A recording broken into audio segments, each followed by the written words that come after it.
Oftentimes, the safest course of action is to just do as you've been asked. Put the hood on, don't say anything, don't fight. You stand a higher chance of surviving the kidnap that way. Kidnap for ransom is different from murder or an assassination. If they wanted to kill you, they would have. The point is that your value to them lies in the fact that you're alive. I'm Dr. James R. Alvarez, and I'm a hostage negotiator, and I'm going to take you through the anatomy of a kidnap.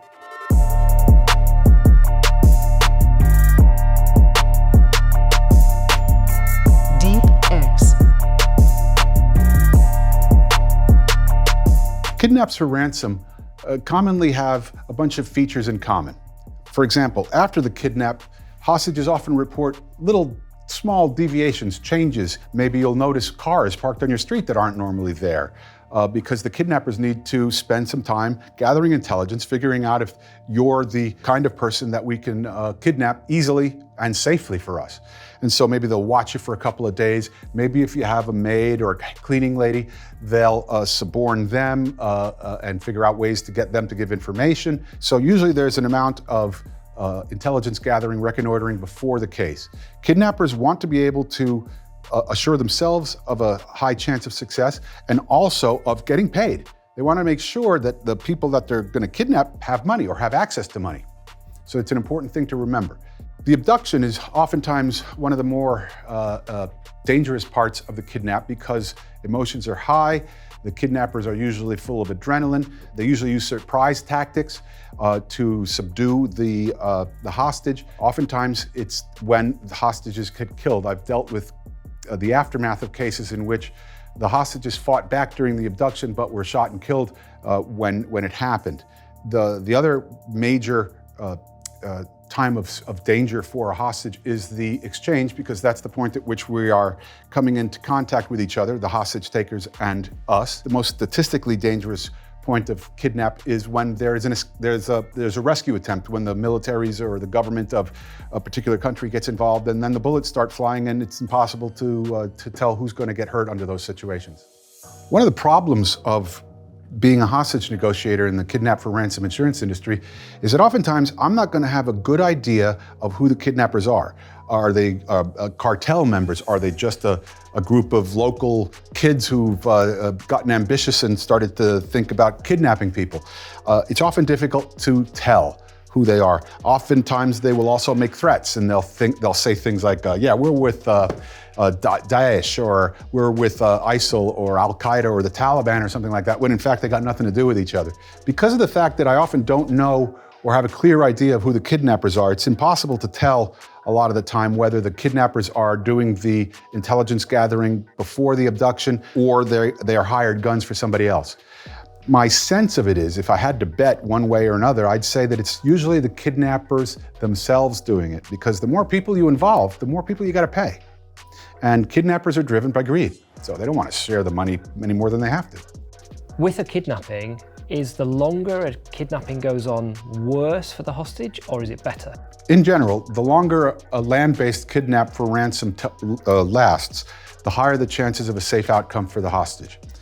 This is counterintuitive, but what's happening is a bunch of psychological and reality-based factors are getting established or developing. The hostage might be humanizing himself. It's a lot harder to hurt a person with a name and a family than it is to hurt the package or the merchandise.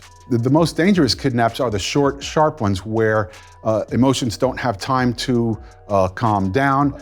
They're full of adrenaline and therefore unpredictable and perhaps impulsive and not particularly thinking. Obviously, my information is based largely on American films, but usually what happens in the films is the kidnappers say, don't involve the police.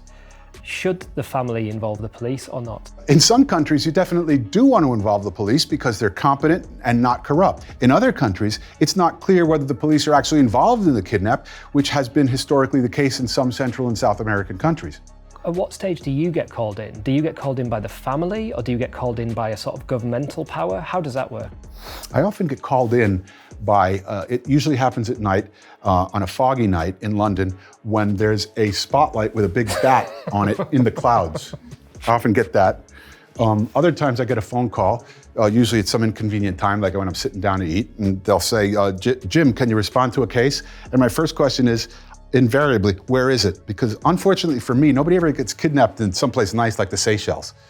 It's usually some hot desert, war-torn country with not a lot of infrastructure.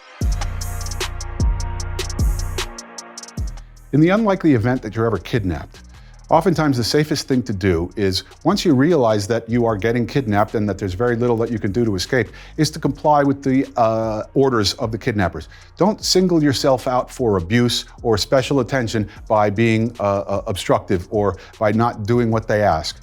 Oftentimes the safest course of action is to just do as you've been asked. Put the hood on, don't say anything, don't fight. You stand a higher chance of surviving the kidnap that way. Kidnap for ransom is about money. And if money gets paid, as it usually does, then you stand a high chance of surviving the kidnap. In other words, kidnap for ransom is different from murder or an assassination. If they wanted to kill you, they would have. The point is that your value to them lies in the fact that you're alive. If the kidnapper is screaming and shouting and making vile threats, it would be a very unusual kidnap indeed if they didn't. And so, of course, I take into account what they're saying and what they're threatening, but what I pay more attention to is how they're behaving. So they might spend the majority of a 15-minute call screaming and effing and blinding, but if at the end of the call they might say something like, okay, I'll talk to you later. I'm gonna pay attention to that because it means that they're connected, they're part of the process now, we're cooperating, aren't we? In your experience, are the kidnappers usually brought to justice or do they get away? In my experience, in the countries in which kidnap for ransom is a thing, they rarely get caught. It's the reason that they do it, because they stand a very good chance of not getting caught. A kidnap for ransom isn't something that works in the developed world like the United States or Canada or Great Britain, because the police are competent and not corrupt, and they are likely to catch the kidnappers. So when the hostage is finally released, do you ever meet them? Almost 100% of the time, I will meet the hostage.